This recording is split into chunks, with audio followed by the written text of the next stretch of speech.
नमस्कार दोस्तों, खौफ की रात की चैनल पर आप सभी का स्वागत है। मेरा नाम नीरू। आशा करती हूँ आप सभी लोग अपनी अपनी ज़िंदगी में स्वस्थ होंगे, मस्त होंगे।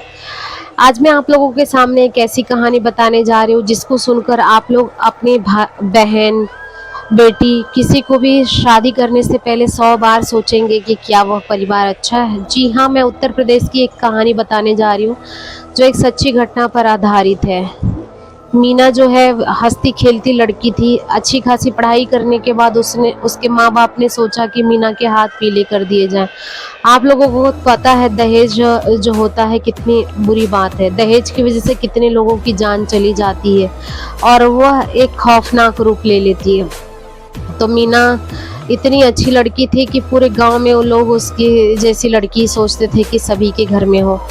मीना हमेशा घर के काम सारे किया करती थी। मीना के 4 भाई बहन थे, वो उनकी अच्छे से देखभाल करती थी और मीना के माँ-बाप जो हैं बहुत ही गरीब थे। तो वो एक अच्छा खासा रिश्ता आया मीना के लिए, तो उसके माँ-बाप मना नहीं कर पाए। पर मीना के घर वालों से उन लोगों ने काफ़ी दहेज की डिमांड की थी, जिसकी वजह से मीना के घर वालों ने बोला, साहब हम आप इतना तो नहीं दे पाएंगे, आपने 15 लाख मांगा है, हम 6-7 लाख कर लेंगे अरेंज, और वो भी अपने खेत वेत बेच कर पाएंगे। तो वो लोग भी मान जाते हैं। तो जिस वजह से कि मीना के हाथ पीले कर दिए जाते हैं। मीना अपने ससुराल जैसे ही पहुंचती है, वहाँ पर देखती है कि उसका ससुराल काफ़ी अमीर था। सभी लोग वहाँ पर नौकर चाकर सभी अच्छे से थे। नौकरानी सब मीना को अच्छे से बात किया करते थे। मीना जैसे ही अपने ससुराल पहुँचती है, वह पहले ही नहा धोकर पहले ही दिन से किचन में लग जाती है। मीठा बनाकर खिलाती है अपने सास ससुर, पति, देवर और ननद को। उसके बाद जो है मीना अपने परिवार के साथ हंसी खुशी रहने लगती है धीरे धीरे। ज़्यादा दिन नहीं गुजरता है, 1 महीने में उसके ससुराल वाले जो रहते हैं अपना असली रंग दिखाना चालू कर देते हैं। जब देखो मीना पर अत्याचार करने लगते हैं। उसका पति जो था, जिसका नाम अशोक था, वह भी मीना को सीधे मुंह बात नहीं करता है। जब देखो तब मीना को, हट यहाँ से निकल, तुम्हारे अपने काम से काम रखो। जब भी अशोक देर रात आया करता था, तभी मीना जब भी पूछती थी कि सुनिए जी, आप इतना लेट क्यों आते हैं, आपकी तबीयत खराब हो जाएगी, आपके लिए मैं वेट करती रहती हूँ खाना खाने के लिए। नहीं, मैं बाहर से खाकर आया हूँ मीना। और तुम होती कौन हो मुझसे पूछने वाली? तुम्हें जरा सी भी शर्म नहीं है? अपने पति से उल्टे सवाल करती हो। मीना चुप हो जाती है। फिर अगले ही दिन उसकी सास जो है वह अपने दोस्तों को बुलाती है घर पर। और जैसे ही उसके दोस्त आते हैं, सभी लोग मीना को, उसकी सास बोलती है कि तू अच्छे अच्छे खाने बनाकर रखना और मेरी सहेलियों को शिकायत का मौका ना देना। यह सुनकर मीना अच्छे अच्छे पकवान बनाती है, अच्छा सब बनाकर रखती है। और जैसे ही वह आती है सभी दोस्तों को अपनी सास की खिलाने के लिए, सारे दोस्त मीना को देखकर पूछते हैं कि अरे यशोदा, ये कौन सी लड़की तूने ला के रखी है घर में? तभी उसकी सास बोलती है, अरे ये नौकरानी है, हमने मंगवाई थी गांव से यार, अच्छा खाना वाना बनाती है। यह सुनकर मीना एकदम सिसक सिसक के रोने लगती है। मीना सोचती है कि ये लोग ने मेरे साथ आखिर ऐसा किया क्यों? मेरे माँ बाप ने अपना जमीन जायदाद बेचकर मुझे शादी करवाई इनके घर में, और ये लोग मेरे साथ ऐसा व्यवहार कर रहे हैं। भगवान, हे प्रभु, हे भोलेनाथ। ऐसा कहकर मीरा बहुत जाकर किचन में रोने लगती है। सभी लोग, जब यशोदा के दोस्त लोग खाना खाते हैं तो उनको खाना बहुत ही स्वादिष्ट लगता है। सभी उस कहती हैं कि एक दिन के लिए हमारे घर पे भी भेज दे मीना को, हमारे घर के भी पार्टी वार्टी है, मीना खाना बना देगी, चाहिए तो हम उसके पैसे दे देंगे तुझे। लेकिन यशोदा बोलती है, नहीं नहीं, यह सिर्फ हमारे घर के लिए है।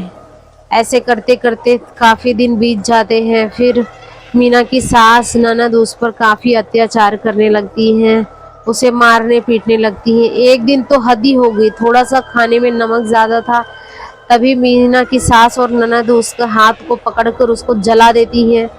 मीना इतने जोर जोर से चीखने चिल्लाने लग गई, नहीं माँ जी छोड़िए, दीदी छोड़िए, मुझे दर्द हो रहा है, प्लीज नहीं। ऐसे कह के जोर जोर से मीना रोने लगती है। पर उसकी सास और ननद दोनों ही उसका हाथ छोड़े बिना उसको जला देती है। जब वो अपने पति से शिकायत करती है अशोक से, तो अशोक बोलता है तुमने ही कोई गलती की होगी, इसी वजह से माँ और दीदी ने तुम्हारे ऊपर हाथ उठाया।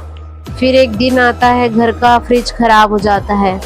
तभी उसकी सास बोलती है मीना की कि अपने परिवार वालों को फ़ोन करके बोल दो कि यहाँ पर फ्रिज भिजवा दे। वैसे भी उन्होंने दहेज वहेज तो ज़्यादा कुछ दिया नहीं, कम से कम घर की फ्रिज तो भिजवा दे। मीना अपने गांव में फ़ोन लगाती है। उसके मम्मी पापा एकदम तेज तेज रोते हैं, बोलते हैं मीना तू तो चली गई, लेकिन तेरे पीछे और भी तेरे छोटे भाई बहन हैं, उनको हम किस तरह से पाल रहे हैं ना, यही मैं तुझे कैसे बताऊं। मीना समझ सकती थी कि उसके माँ बाप इतने गरीब थे। वो और भी सिसक सिसक के रोने लगती है। मीना बोलती है माँ जी मेरे घर वाले नहीं दे सकते हैं। इस पर मीना को उसकी सास ननद इतना उसको मारती हैं, लात मुक्के घूंसे से पीटती हैं कि मीना बेहोश हो जाती है। फिर जब मीना को होश आता है तो उसके बाद देखती है मीना कि उसके जो है हाथ पैर एकदम बंधे हुए हैं। 2 दिन से उसको कोठरी में बंद करके उसकी सास ननद रखती है। यह बात उसके पति और ससुर सभी को पता थी, लेकिन वो लोग भी कुछ रिएक्ट नहीं करते हैं। फिर उसके बाद जो है 2-3 दिन भूखे रहने के बाद मीना को जब वो खाना मांगती है, वो लोग मिलने जाते हैं सास और ननद, तभी और पीटते हैं कि खाना खाएगी, एक तो तेरे घर से कुछ ससुराल में से कुछ लेकर नहीं आई है अपने मायके से और चली है खाना खाएगी, ये ले। कोयला उसके मुंह में डालकर और मिट्टी का तेल जलाकर उसको मार डालते हैं मीना को, और वहीं पे पास वाले कुएं में उन लोग फेंक देते हैं। और फिर अगले दिन ही ढोंग करने लगते हैं, अरे गांव वालों सुनो सुनो सुनो, मेरी बहू कुएं में गिर गई, कुएं में गिरकर उसकी मौत हो गई। मेरी इतनी अच्छी बहू थी, क्या करो हे भगवान। सास ननद सभी पति सब लोग नाटक करने लगते हैं। ऐसा गांव वालों को लगता है कि सच में जो है मीना पानी वानी निकालते वक्त कुएं में गिर गई और मौत हो गई, जिसकी वजह से उसकी डेड बॉडी को निकाला जाता है। उसके बाद उसका अंतिम संस्कार करते हैं। फिर उसके बाद जो मीना की सास थी वो बोलती चलो उस मनहूस लड़की से छुटकारा तो मिल गया आखिर में, अब चलो अशोक तुम्हारी दूसरी शादी देखेंगे, फिर से वही करेंगे जो मीना के साथ की। इस बार कोई अमीर लड़की देखेंगे जो कि अच्छा खासा हमारे घर पे दहेज आए, पैसा आए। अशोक भी खुशी खुशी बोलता हाँ माँ ठीक है, अभी सर्च करते हैं। लेकिन जैसे ही 1 हफ्ता गुजरता है, 2 हफ्ता गुजरता है, वैसे ही वो लोग देखते हैं कि रोज रोज उन सभी को मीना की रोने की आवाज़ सुनाई देती है। मीना हर वक्त यही क्वेश्चन करती रहती है कि तुम सबको मैं जिंदा नहीं छोड़ूंगी, तुम सब ने मुझे मिलकर मार डाला, मेरी क्या गलती थी, अब मैं तुम लोगों को नहीं छोड़ूंगी। तुम लोगों ने जो किया मेरे साथ और भी किसी लड़की के साथ मैं नहीं होने दूंगी। ऐसे कह के मीना रोज अपनी सास को, अपनी ननद को, अपने ससुर को, अपने पति को बार बार दिखाई देती है, बार बार उनको परेशान हैरान करती है। फिर उसके बाद जो है पूरे गांव में यह बात धीरे धीरे फैलने लगी कि मीना की आत्मा जो है वह भटक रही है किसी कारण। सभी लोग को धीरे धीरे यह बात पता चलने लगी। जब तांत्रिक को बुलाया तो उसके बाद तांत्रिक को मीना की आत्मा को कैद करना चाहा तांत्रिक ने, लेकिन तांत्रिक को एक प्रॉमिस मीना ने किया कि मैं इस घर को छोड़ के चली जाऊंगी, लेकिन इन सब ने जो मेरे साथ किया है, मुझे जीते जी मार दिया है, उसका क्या, उसका बदला मैं लिए बिना नहीं जाऊंगी। ऐसा कहकर तांत्रिक को भी धक्का दे देती है। उसके बाद मीना की सास जो है एकदम डर जाती है, सभी लोग डर जाते हैं। तभी मीना जो है अपनी सास के शरीर में घुसकर ऊपर चढ़ जाती है छत के, और वहां से कूद जाती है और उससे यशोदा की मौत हो जाती है। फिर धीरे धीरे ऐसे ही करके परिवार के सारे लोगों की धीरे धीरे वह जान ले लेती है। उसके बाद जो है एक अच्छे आदमी में घुसकर मीना अपनी सारी सच्चाई जो है गांव वालों के सामने बताती है कि इन लोगों ने किस तरह से मुझे शादी को इन लोगों ने मजाक बनाकर रखा था, और इन लोग हमेशा यही दहेज की मांग किया करते थे, हमेशा मुझे नौकरानी बोला करते थे, तो मैं इन लोगों को क्यों छोड़ूं। मीना का ससुर ही आखिर में बचता है, वह थोड़ा सा ठीक था, इसलिए मीना उसकी जान नहीं लेती है। मीना के ससुर के शरीर में घुसकर यह सारी बातें मीना सभी को बताती है और यह भी बताती है कि मैं बिना वजह किसी को नहीं मारना चाहती थी, लेकिन इन लोगों ने मुझे रात को मेरे मुंह में कोयला डालकर, रॉकेल डालकर जलाकर मुझे कुएं में फेंक दिया था, जिसकी वजह से मेरी मौत हो गई। आखिर में क्या गलती थी मेरी? मेरे माँ बाप जो है इतने गरीब थे, उनके पास बिल्कुल पैसा नहीं था कि वो लोग दहेज दे सके, जिसकी वजह से इन लोगों के पास मेरी शादी कराई, लेकिन ये लोग ने मेरे साथ कभी भी ठीक नहीं किया।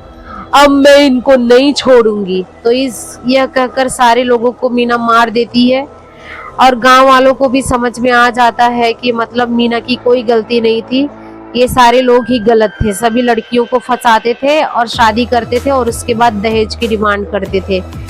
तो इस तरह से मीना जो है, उसके बाद जैसे ही उसने अपने ससुराल के सारे लोगों को खत्म कर दिया, उसके बाद से मीना की आत्मा उस गांव में कभी दिखाई नहीं दी। तो धीरे धीरे काफी समय हो गया, उनको जो है मीना की आत्मा को मतलब मुक्ति मिल गई थी। तो दोस्तों, मैं आप लोगों से यह बताना चाहूंगी कि ऐसी घटनाएं बहुत होती हैं। अगर कोई भी शादी करने से पहले दहेज की डिमांड करता है कि आप अपने लड़की को ये दो वो दो, मेरे लड़के को गाड़ी दो, चैन दो, तो आप तभी समझ जाइए कि ये रिश्ता आगे चलकर किसी न किसी भयानक हादसे में कन्वर्ट होगा। इससे पहले ही आप ऐसे लोगों से रिश्ता ना जोड़िए जो कि आपकी बेटी को खुश ना रख सके। जैसे ही कोई लालची इंसान आपको दिख जाए, मतलब आजकल लोग बताते नहीं, लेकिन इस तरह से बोलते हैं कि आप अपनी बेटी को जो देंगे वही हम हंसी खुशी ले लेंगे, लेकिन ऐसा कहने वाले लोग भी लालची होते हैं। उम्मीद है आप लोगों को यह मेरी कहानी अच्छी लगी होगी, जो एक सच्ची घटना पर आधारित थी। मुझे गांव से पता चला था यूपी में ज़्यादातर ये दहेज प्रथा है। अगर आप लोगों को कहानी अच्छी लगी होगी तो लाइक कर दीजिए, सब्सक्राइब कर दीजिए। तब तक के लिए अगली कहानी के लिए बाय बाय।